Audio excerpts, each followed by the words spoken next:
Rebosa de vida y alimenta al mundo.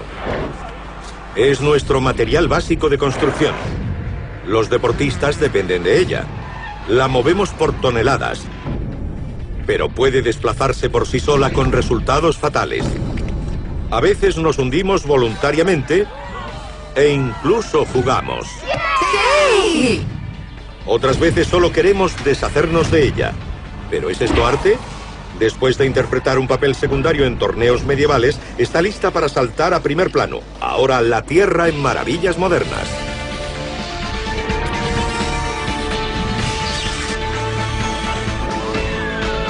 Maravillas Modernas, desechos. ¿Piensan que la Tierra es aburrida? Pues no lo es. La consideramos una cosa muy normal.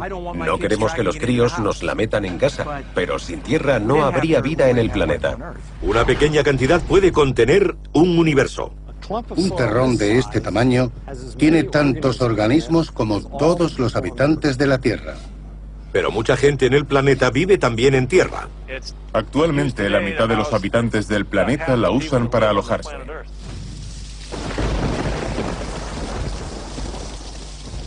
También es purificadora. El agua se filtra por la tierra limpia y sale pura, limpia, potable. Pasamos mucho tiempo cavando en la tierra porque en ella abundan los materiales valiosos y se esconden los secretos de antiguas civilizaciones. Casi todos estamos rodeados de tierra toda la vida. Y a ella vamos cuando morimos. Para poder desplazarnos, movemos una impresionante cantidad de tierra cuando construimos millones de kilómetros de carreteras, autopistas y autovías. Normalmente cubrimos las infraestructuras de transporte con una capa de hormigón o de asfalto. Pero a veces, cuando nos apetece hacer deporte, conducimos sobre tierra. Cada año en 15 lugares de América del Norte se aplica una gran cantidad de conocimientos a la rápida pero precisa transformación de impolutos estadios de béisbol o fútbol en pistas de obstáculos para un acontecimiento deportivo del motor llamado Supercross. Comenzó en 1972 y es considerado uno de los primeros deportes extremos de motor. El Supercross consiste en coger una pista de motocross al aire libre y condensarla dentro de un campo de fútbol o de béisbol. Evidentemente, al condensarla se obtienen superobstáculos. Por eso se llama Supercross. Estos chicos vienen con una moto de 180 kilos y lo hacen como si nada. ¿Cómo se construye una pista de Supercross? Hemos ido al estadio Sam Boyd de Las Vegas para averiguarlo. Primero hay que proteger el campo de césped sintético de 2 millones de euros. En el proceso hay que extender 52 rollos de plástico por el suelo y traer 13 camiones cargados con 6.500 planchas de contrachapado. Cuando el contrachapado está en su sitio, traemos un material asfáltico. Este material sirve como una cubierta capaz de soportar equipamiento pesado. Cuando se ha colocado, es hora de traer la tierra para la pista. Junto a esos árboles de la esquina del aparcamiento del estadio, amontonamos la tierra aquí en Las Vegas. Está ahí todo el año. En marzo la usamos para la final de Monster Jam. 2 meses después volvemos a usarla para el Supercross. Ahora es una mezcla de un 70% de arcilla y un 30% de arena. La arena se usa para que no pierda humedad, para que no se seque, endurezca ni compacte. Así los espectadores no se llenan de polvo. En un circuito normal de Supercross usamos unos 5.000 metros de tierra, lo que equivale a 500 volquetes dobles. Esta acaban de traerla de los almacenes. Como puede verse, está muy suelta. También tiene muchos apelmazantes, necesarios para construir la pista y los obstáculos. En Las Vegas, en medio del desierto, hay que traer camiones de agua cada pocos minutos para humedecer la tierra. Tenemos que hacerlo para fijarla. Si se resecara demasiado e hiciera un poco de viento, toda la pista acabaría en el aparcamiento. Los circuitos de Supercross son diseñados y construidos por una empresa llamada Dirtworks. Nos reunimos con Dirtworks y desarrollamos un plan. Nunca es la misma pista. En cada estadio la pista es diferente a la de otras ciudades y nunca repetimos de un año a otro. Es muy difícil y complicado planificar circuitos nuevos. Las palas llevan la tierra a las zonas marcadas por estacas donde se construirán los obstáculos. El operario de la pala es el que configura el obstáculo, el que le da su forma principal. La excavadora pasa por encima del obstáculo compactando la tierra y luego, con la pala, le va dando forma. Y estas excavadoras más pequeñas terminan el trabajo alisando el obstáculo. Es lo que llamamos remate, allanando los obstáculos por los lados para que no parezca un montón de tierra. Veréis que todas las caras de los obstáculos están bien rematadas como una tarta. Como puede verse detrás de mí, estamos haciendo la sección de los baches. Es una serie de pequeños baches de unos 90 centímetros de alto y separados unos 3 metros. Se construirán 50. Esta sección es la de mayor dificultad para los pilotos de todo el circuito. Se pretende que cojan impulso, suban al obstáculo y pasen rozando todas las partes. Si meten la rueda delantera en el fondo, se acabó. Estoy junto a uno de los obstáculos más grandes del circuito de Supercross, en la línea de meta. Cuando los participantes lo pasan volando y ponen la cuarta velocidad, saltan más de 20 metros hasta la zona de aterrizaje. Despegan a más de 3 metros. Es fundamental conseguir la inclinación correcta.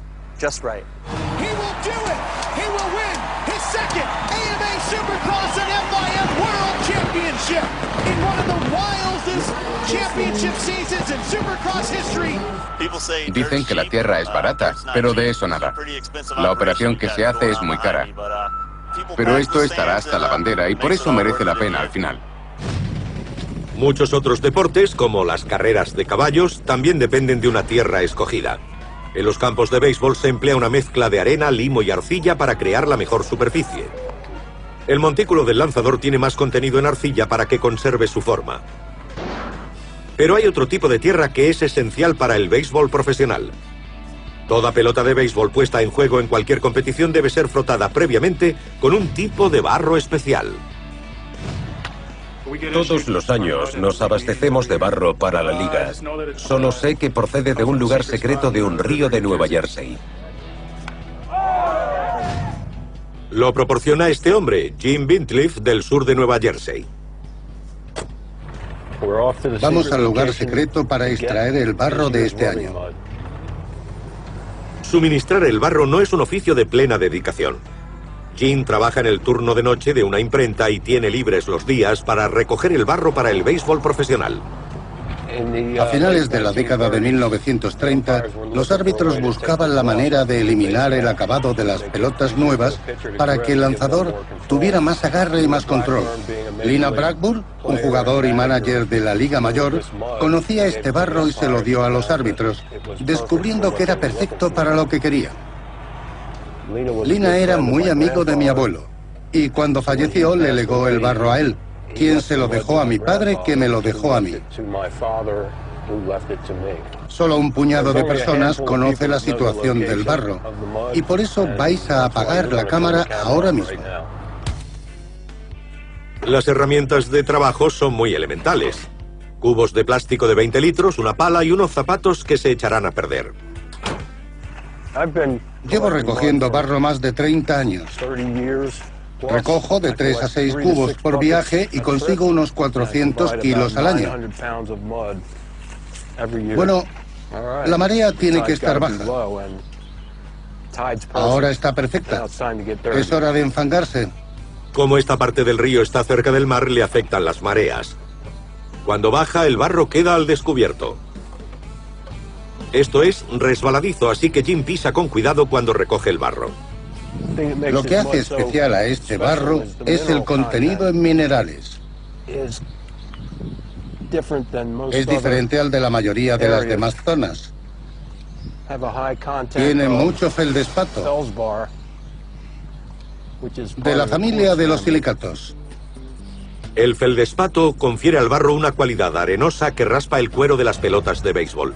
Antes de que existiera un barro oficial, se probó con tierra del propio campo, abrillantador de zapatos y hasta jugo de tabaco, pero dañaban el cuero o las costuras.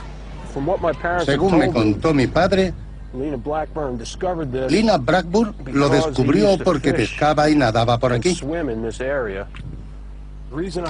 Yo uso el barro de la capa superior porque está mucho más limpio. Si profundizamos demasiado, es más oscuro. Y huele mal. Tras llenar los cubos, es hora de volver a casa.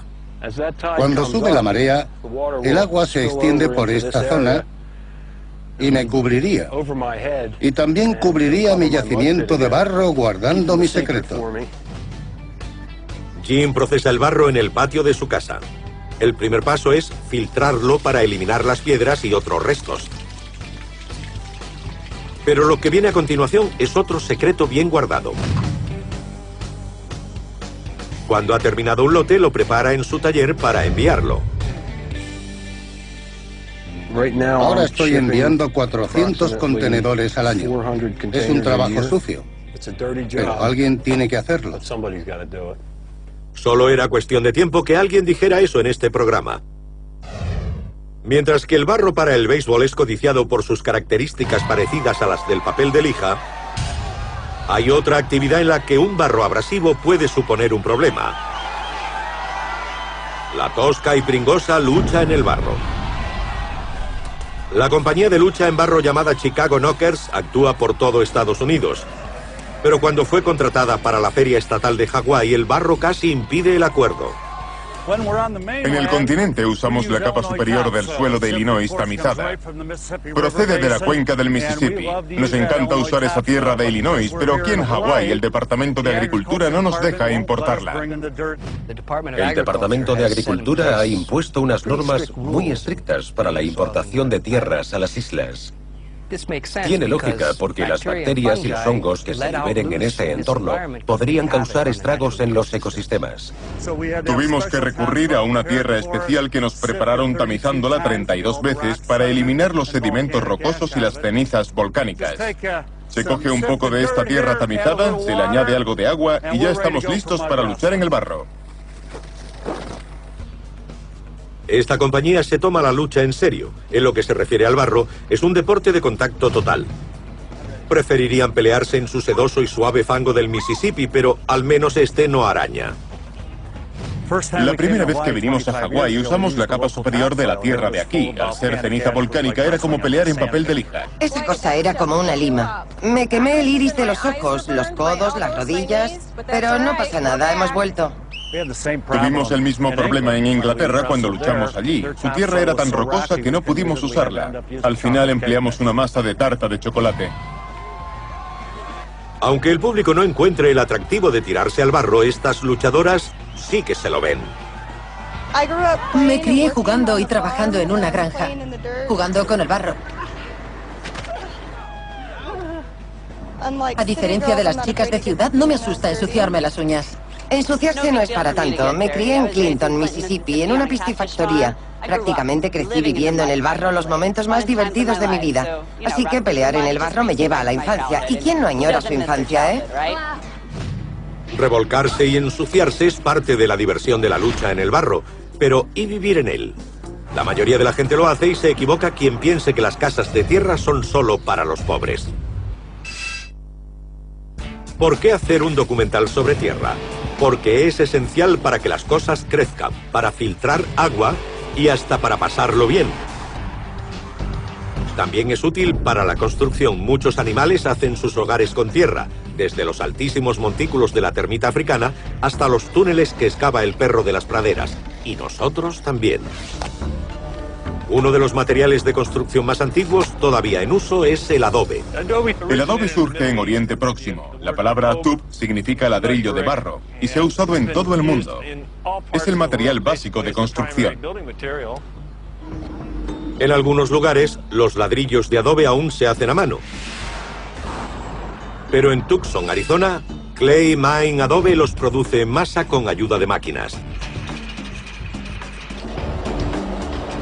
Los trabajadores mezclan los lotes de barro en una máquina llamada malaxadora. Los ladrillos de adobe modernos suelen contener un poco de cemento para reforzarlos, pero este lote es para un cliente que los quiere solo con los ingredientes tradicionales: arena, arcilla, agua y paja. La paja se usa como apelmazante, especialmente mientras el ladrillo se seca. El operario de la malaxadora usa una cinta transportadora para añadir los ingredientes terrosos, la arcilla y la arena. La proporción debe ser la justa. Demasiada arcilla haría que los ladrillos se encogieran y se agrietaran. Con demasiada arena, se desmenuzarían fácilmente. Luego espera a que la mezcla se asiente en la malaxadora y deja que adquiera consistencia homogénea. Después debe decidir si añade un poco más de agua o un poco más de tierra para que la mezcla sea la correcta. En la jerga de los fabricantes de ladrillos de adobe, la mezcla debe tener el desplome adecuado. El término desplome significa lo espeso que sea el barro, como la masa de un brownie o como una sopa. Cuando la mezcla tiene la consistencia justa, es el momento de hacer los ladrillos. La mezcla terminada pasa al carro que distribuye el barro por el puente. Todos los moldes están colocados sobre el puente. Hay una válvula en el fondo del carro que se abre y deja salir el barro. Se pone en marcha el vibrador y el barro sale rellenando los moldes. Después hay un rodillo que lo aprieta dentro de los moldes y cuando el operario comprueba que están todos llenos, se acerca un ayudante con una pala para asegurarse de que efectivamente es así. El carro puede dar varias pasadas para rellenar todos los moldes. Después el operario retira los moldes de los ladrillos y coloca todo el mecanismo en posición para el siguiente lote. En cada fila tenemos unos 105 ladrillos. Un día bueno podemos hacer 5 o 6.000. Un buen año quizá hagamos 250.000. En ciudades como Tucson, la construcción con adobe no solo es una moda, es práctica. El adobe va mejor para el desierto del sudoeste porque lo que nos preocupa es lo que pasa en verano, que hace calor y quieres estar fresco. Cuando el sol calienta el exterior del adobe, pasa hacia el interior de la casa unos 2,5 centímetros por hora, así que nunca llega a entrar. Por la noche el sol se va y la temperatura comienza a bajar. Puede que el adobe sea el material de construcción más común del mundo, pero hay otra forma de hacer paredes robustas con tierra. La tierra pisada o tapial es una técnica de albañilería con miles de años. Algunos ejemplos son la Gran Muralla China, los templos tibetanos o los grandes muros macizos de los castillos europeos revestidos de piedra. Quentin Branch, constructor especialista en tapial, trabaja actualmente en su propia casa en Oracle, Arizona. Nuestra herramienta principal es el Bobcat. Lo usamos para pesar la tierra. El Bobcat lleva 1 tonelada de tierra en cada palada. Extiendo 10 toneladas y luego añado cemento Portland para estabilizarla. Primero la mezclamos en seco y después lo hacemos con un 9% de humedad. Para hacer los muros, el Bobcat vierte la tierra en moldes de madera. Los obreros la extienden formando una capa de 20 centímetros. Luego, con apisonadoras neumáticas, la reducen a 12 centímetros y repiten el proceso hasta que el molde está lleno. Después de rellenar el molde con capas compactas de 12 centímetros, añadimos otro encima, de manera que el muro tenga 2,4 metros. Lo rellenamos, quitamos el de abajo, lo ponemos encima y llegamos a 3,6 metros. Vamos subiendo los moldes por el muro. La mejor tierra para el tapial es la que contiene partículas afiladas y una buena proporción entre las partículas de distinto tamaño. El compactado produce una gran fricción entre ellas y es como hacer un enorme bloque de arenisca. La casa deberá durar cientos de años. Las gruesas paredes de las casas de tapial mantienen a raya el calor del verano, como el adobe. Pero hay otra forma aún más singular de combatir las temperaturas extremas del desierto. El sudoeste de Estados Unidos es la cuna de unas extrañas construcciones llamadas barcos de tierra. Estos edificios, respetuosos con el medio ambiente, tienen paredes construidas con neumáticos radiales viejos rellenos, como no, de tierra compactada. Los neumáticos tienen 75 u 80 centímetros de ancho. Cada uno lleva en su interior unas 3 carretillas y media de tierra compactada y pesa más de 130 kilos cuando está acabado. Se mantienen solos de pie, no llevan soportes. La casa resiste por sí sola a la fricción. Levantadas las paredes de neumáticos rellenos de tierra, los huecos se cubren con adobe y latas de aluminio recicladas. El acabado final se hace con una capa de adobe. Y las paredes son totalmente lisas. Los neumáticos no se ven, ni se huelen, ni se sienten. Construir estas gruesas paredes en una ladera elimina la necesidad de calefacción y aire acondicionado, incluso en las temperaturas extremas del desierto. La tierra mantiene la temperatura a unos 22 grados a 2,5 metros de profundidad. Las paredes tienen unos 2,5 metros de alto y están totalmente recubiertas de tierra. Estamos construyendo esta casa a 2,5 metros por debajo del suelo. Y teóricamente, según el arquitecto, no pasará de los 26 grados, aunque la temperatura exterior sea de 38. Por supuesto, hemos usado tierra para construir estructuras mucho más grandes que los barcos de tierra, las casas de tapial o las de adobe. Y hemos ideado toda clase de enormes equipos para moverla a gran escala. Incluso una presa de tamaño medio como la de Prado en el sur de California, construida para evitar inundaciones, depende de una impresionante cantidad de tierra. Bajo la fina capa de piedra que la protege de la erosión del viento y el agua, hay más de 4 millones de metros cúbicos de arcilla y arena. Para hacernos una idea de cuánto material es, sería como un montículo de 900 metros de alto con la superficie de un campo de fútbol. Imaginen levantar esta enorme estructura a mano en lugar de con maquinaria moderna. Sorprendentemente, eso sucedió en lo que hoy es el centro de Estados Unidos. Entre 700 y 1400 años después de Cristo, en lo que hoy se llama Cahokia, cerca del río Mississippi en el sudoeste de Illinois, vivió el pueblo constructor de los montículos más grandes de la antigüedad. En su apogeo, la ciudad de Cahokia tenía una extensión de casi 16 kilómetros cuadrados y una población de unas 20.000 personas. Estos constructores levantaron unos 120 montículos con 1,5 millones de metros cúbicos de tierra, extraída con herramientas primitivas y transportada en cesto. En el centro de este emplazamiento histórico está el montículo más grande llamado Monk's Mound, hecho con más de 500 de metros cúbicos de tierra. Es la construcción prehistórica de tierra más grande de América. La base del montículo cubre 5,5 hectáreas, aún más que la Gran Pirámide de Egipto, aunque no es tan alto. Tiene unos 30 metros, y los indios lo construyeron únicamente acarreando cestos de 20 o 25 kilos de tierra. Se calcula que hicieron falta unos 15 millones de cestos para construir este montículo. A lo largo de los siglos han sufrido la erosión y algunos han sido reducidos o destruidos por habitantes posteriores, así que su tamaño original es incierto. Pero Cahokia reserva un misterio aún mayor. ¿Qué le sucedió a esta ciudad antaño próspera? Hacia el año 1200 se inicia un descenso de la población de Cahokia. En el 1400 había sido prácticamente abandonada, y no sabemos a dónde fueron sus habitantes. Las teorías incluyen la guerra, el cambio climático y el agotamiento de los recursos naturales como el suelo fértil. Un suelo de calidad es igual de importante para nosotros hoy. Estamos en una carrera para protegerlo y crearlo porque nuestras vidas dependen de él. Cuando se trata de agricultura, la tierra adquiere el rango de suelo. Quizá una de las mejores metáforas del suelo sea la piel del planeta. Nuestra piel nos protege y el suelo protege a la tierra que sustenta la vida. Y nuestra tierra tiene una piel muy delgada porque el crecimiento de las plantas del que dependemos ocurre en la capa superficial del suelo. Se compone de algo más que arena inorgánica, sedimentos y barro depositados durante milenios.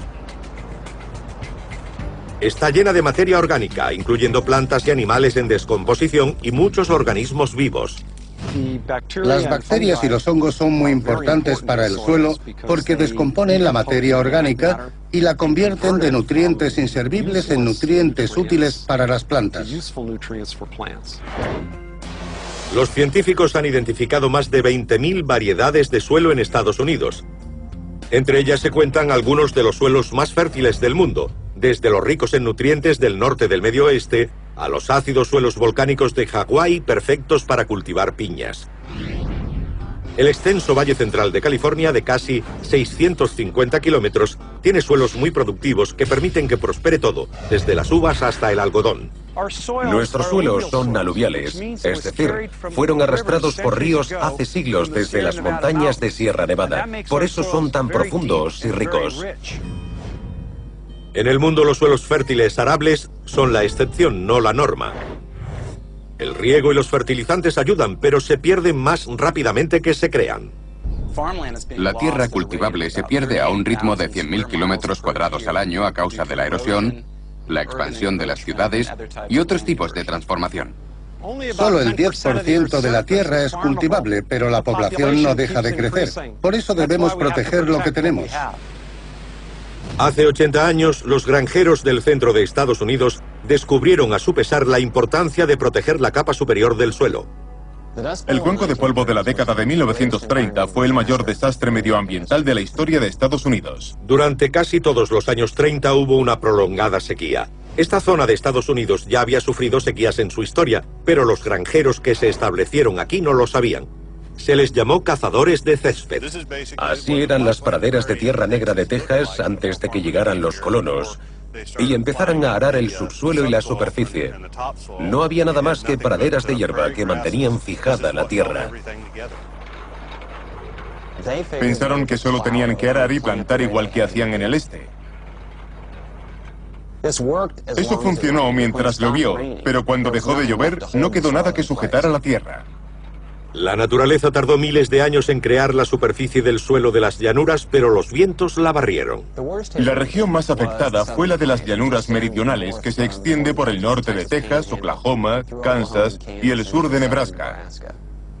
Probablemente se debiera a que en esas zonas la sequía fue más grave.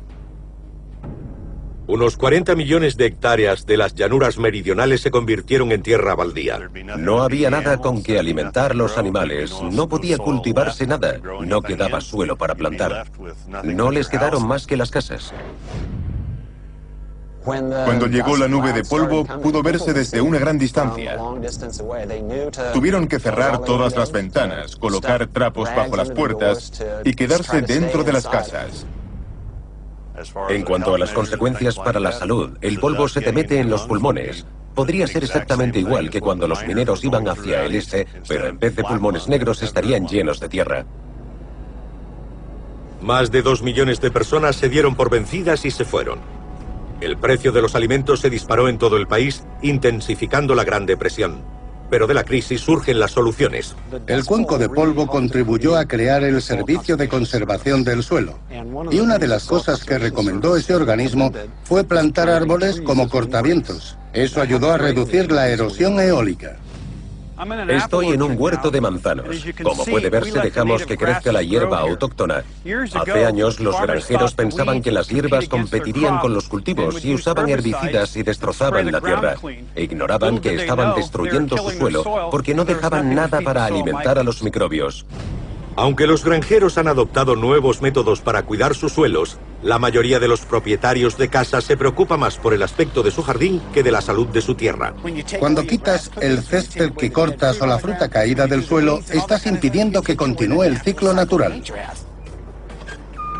Los propietarios pueden reponer la materia orgánica que se pierde con fertilizantes y mantillos elaborados por compañías como Productos de Jardinería Kellogg.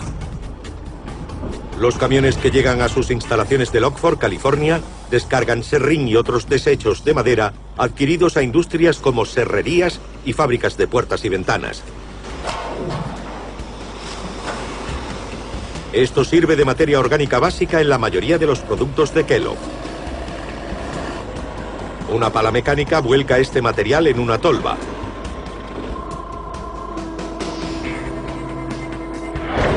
Una cinta lo lleva a un gran tamiz.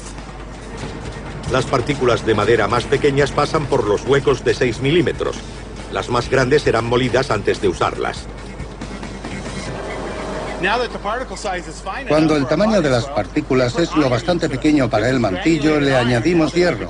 En California, sobre todo, y en casi toda la costa oeste, el pH es muy alto y la planta no dispone de hierro. La cinta transportadora lleva el material a la zona trasera y lo deposita en enormes montones. Otros ingredientes del mantillo son nitrógeno, guano de murciélago y excremento de lombriz. Las deposiciones de las lombrices no son más que excrementos, pero son geniales porque aportan fertilidad. Luego la mezcla se descompone durante 3 o 4 meses. Si escarbo aquí veremos salir vapor. Eso es porque se calienta mucho. Los microbios están empezando a descomponer todos los ingredientes y la materia orgánica que hemos mezclado.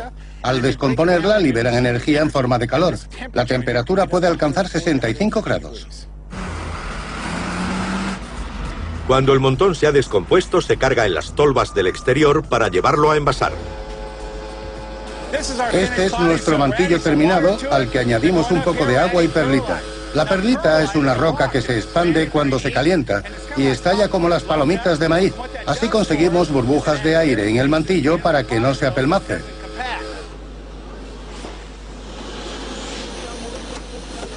Las máquinas ayudan a los obreros a meter en bolsas el mantillo y otros productos en la planta de envasado. Con esta máquina producimos unas 26 bolsas por minuto. La producción total es de unas 25 o 30.000 unidades al día. Esta es una de las 3 instalaciones de Kellogg. La producción anual es de unos 10 millones de bolsas. Se envían a todo el oeste de Estados Unidos y contribuyen a que los jardines estén verdes y esplendorosos. Una buena tierra aporta buena salud a la planta, pero ¿puede mejorar la nuestra?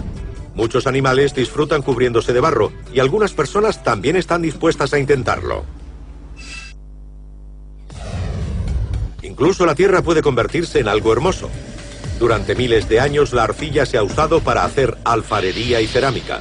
La arena de sílice se funde para fabricar cristal. Pero Scott Wade de Wimberley, Texas, emplea la tierra común para crear sus obras de arte en un lienzo poco corriente, un parabrisas polvoriento. Por supuesto, esto significa que si cae una tormenta hay que empezar uno nuevo. Para este artista, los preparativos consisten en recorrer las carreteras de tierra cercanas a su casa. La tierra de esta carretera levanta un polvo fino, que es estupendo. Es caliza mezclada con un poco de arcilla y queda pegajosa. Es muy arenosa y se trabaja muy bien. Y así, conduciendo por carreteras de tierra, se adhiere al cristal después de una semana. Y es un lienzo genial para el arte de coches sucios. Scott busca especialmente coches con cristales traseros verticales que cogen mejor el polvo. Ya tengo el lienzo preparado. Mis herramientas son un pincel de punta de goma, pinceles varios y lo que necesite para esta pieza en concreto. Tengo mi referencia visual y estoy listo para empezar, así que adelante. Sus dibujos incluyen obras originales y reproducciones de cualquier cosa, desde polvorientos cuadros clásicos hasta perros llenos de tierra jugando al póker. Soy licenciado en arte comercial y trabajo como diseñador gráfico de interfaces. Para mí esto es una afición, porque vengo a casa del trabajo, que es muy estresante, delante de un ordenador, sentado ante una mesa, y esto me da la oportunidad de salir y hacer cosas. Siempre tengo las ventanillas del coche llenas de polvo. Scott lleva 6 años haciendo arte con su coche sucio, pero cuando alguien colgó algunas de sus obras en Internet, se convirtió en algo más que un hobby. De repente, boom, un montón de bloggers se enlazaron con el mío y fue como un virus.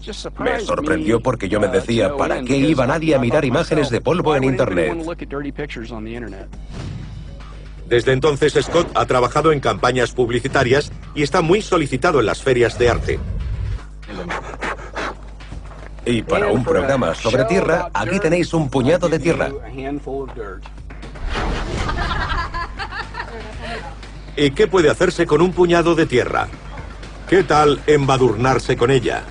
Muchos lo hacen y están dispuestos a pagar por ese privilegio. Desde tiempo inmemorial, el barro se ha usado por su valor terapéutico, para limpiarse y para rituales. El Spa Glen Ivy del sur de California ofrece una variedad de tratamientos. Pero la mayor atracción es el Club del Barro. Cuando llega un cliente al Club del Barro, lo primero que hace es meterse en esta piscina de aquí. Es más sencillo si tienes la piel un poco húmeda porque el barro se extiende con más suavidad. Se coge un puñado de barro del centro y se aplica una fina capa por todo el cuerpo. La arcilla roja proviene de una fuente local y mezclada con nuestra agua forma esta fina pasta. El secreto, no se lo digan a nadie, es que es el mismo material con el que se hacen tejas, losetas y ladrillos, pero sin ningún aditivo. Es solo fina arcilla roja con alto contenido en hierro. Para mezclar un lote de arcilla solo hacen falta agua y pies descalzos. Traemos unas 40 toneladas de arcilla seca al año que se mezcla hasta conseguir una consistencia como la masa de pizza. Cuando los miembros del Club del Barro se han untado completamente, es hora de reposar y dejar que se seque. Luego, el paso más importante es frotar para quitárselo. El barro es un tratamiento exfoliante que elimina todas las impurezas, suciedad y toxinas de los poros. Y además se lleva toda la piel muerta de la epidermis. Cuando los clientes salen de la ducha tienen la piel limpia y suave. Llevamos muchísimos años usando arcilla roja como exfoliante. Ese es el beneficio terapéutico, pero sobre todo es divertido.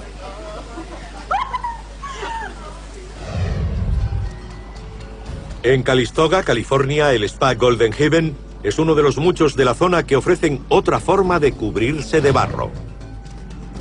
Sumergirse en bañeras llenas de un potingue caliente y espeso, con cierto olor a azufre. Es una mezcla de arcilla, musgo de turba y agua de las fuentes termales de la finca. El musgo de turba te mantiene a flote, mientras que la arcilla contribuye a eliminar las toxinas del cuerpo y el agua mineral que tenemos aquí ayuda a relajar los músculos con el calor. Nuestras bañeras de barro tienen tuberías que llevan el agua a 62 grados, con lo que se mantienen muy calientes. Tras el tiempo dedicado al tratamiento, cuesta un poco de esfuerzo volver a salir del barro espeso y consistente. Luego hay que enjuagarse en las duchas de agua mineral enriquecida. Mientras se duchan, entramos y removemos las bañeras, las limpiamos y las llenamos de agua. Es una limpieza que se hace tras cada uso. Ya hemos acabado y estamos listos para recibir a los siguientes. Tenemos una extraña relación con la tierra. Estamos dispuestos a pagar para cubrirnos de barro. Pero nos preocupamos mucho por quitárnoslo de encima. Aunque vivimos en un mundo de tierra, nos obsesiona quitarla de nuestros coches, nuestras alfombras y sobre todo de nuestra ropa. En una casa normal se hacen unas 300 coladas al año. Eso significa que en Estados Unidos se ponen unas 1.100 lavadoras por segundo todos los días. Eso es mucha colada. Durante más de un siglo, un detergente ha lavado más ropa que cualquier otro. Tide nació en 1946. Fue el primer detergente sintético lanzado en todos los Estados Unidos. Inmediatamente llegó a ser líder de mercado por su capacidad para eliminar la suciedad. En Cincinnati, Ohio, se encuentran los laboratorios de Procter & Gamble. En estas instalaciones tenemos unos 600 electrodomésticos entre lavadoras y secadoras con las que hacemos más de 20.000 coladas al año. Eso nos permite modificar nuestra fórmula para eliminar más suciedad. En el laboratorio del Departamento de Ciencias Analíticas del edificio, los químicos y otros investigadores estudian los tejidos, las sustancias que los manchan y los agentes limpiadores químicos y enzimáticos, y cómo interactúan entre sí. Están decididos a eliminar hasta la menor partícula de suciedad. Estamos en el microscopio de Procter & Gamble. Hoy tenemos un calcetín de algodón, al que hemos cortado un trozo y que hemos colocado bajo el microscopio electrónico. Vamos a analizarlo a unos 30 aumentos y seguiremos ampliando. Con 30 aumentos solo vemos las fibras de algodón. Cuando ampliamos a 500 aumentos, podemos ver la suciedad incrustada en las fibras y recubriéndolas. Esto es un residuo de tierra. Vamos a ampliarlo. A 10.000 aumentos, para un ojo experto, la tierra se compone claramente de un tipo de arcilla. Y con rayos X podemos ver los componentes o los elementos que lo forman, que son magnesio, calcio e hierro. Esos son los componentes del barro que vemos en este calcetín de algodón. Haciendo este análisis podemos determinar mejor los detergentes y las enzimas necesarias para eliminarlo. Uno de los principales elementos para eliminar la suciedad incrustada se llama surfactante. Surfactante significa agente activo de superficie, que consiste en una molécula que tiene dos propiedades únicas y distintivas. Un extremo de una molécula surfactante es atraído por el agua. El otro es hidrófobo y se fija a cualquier otra cosa como la tierra, el aceite y la grasa. El movimiento de las lavadoras es como un juego de tirar de la cuerda en el que las fuerzas opuestas del surfactante humedecen la suciedad y hacen que se separe del tejido. A lo largo de los años, Tide ha añadido nuevas enzimas para combatir manchas concretas y se ha diversificado con distintas fragancias. Pero después de casi 4 décadas se ha introducido el mayor cambio. En 1984, Tide presentó el detergente líquido. Por entonces, en el mercado dominaban los detergentes en polvo. Pero ahora el 80% de la oferta se presenta líquida y Tide es el líder. La mayor fábrica de detergente líquido del mundo es la de Procter & Gamble, en Lima, Ohio. Camiones y vagones de tren reparten las ingentes cantidades necesarias para fabricar los distintos productos de limpieza, como las complejas fórmulas de Tide que contienen más de 50 ingredientes. La planta de Lima tiene 14 líneas de envasado y funciona 24 horas al día, los 7 días de la semana. Los botes llegan por la línea de envasado en orden. Ya están en la caja y no saldrán de ella. Se rellenan en las líneas y saldrán de la planta en unos 9 minutos. Cada minuto una línea de envasado produce Tide suficiente para el consumo de una familia de 4 miembros durante 20 años. Debido al volumen de transporte del producto, en vez de circular por carreteras públicas, Procter & Gamble ha construido la suya de 2,5 kilómetros hasta su almacén de 100.000 metros cuadrados automatizado. El Empire State Building cabría dentro de este edificio y todavía quedaría sitio para un campo de fútbol a cada lado. Nunca se cierra, nunca descansa y siempre está dispuesto a hacer lo que necesitemos. Carretillas elevadoras descargan los palés de Tide y otros productos de Procter & Gamble de los camiones en un sistema de estanterías automatizadas. Cada palé es enviado a uno de los 94.000 puestos de almacenamiento de este laberinto oscuro y profundo. No hacen falta luces. Ordenadores y robots hacen todo el trabajo. Cuando hay que atender un pedido, se envía al otro extremo de la instalación. Estamos en la salida de envíos del almacén automatizado. El ordenador ha preparado un pedido automáticamente, lo que indica a un conductor que venga y empiece la descarga. En unos minutos este producto de limpieza estará de camino. El 25% de las coladas de Estados Unidos se hacen con productos salidos de este almacén. Algo con lo que pueden contar los fabricantes de detergentes es con una demanda continua de sus productos. Siempre encontramos 1000 maneras de ensuciarnos.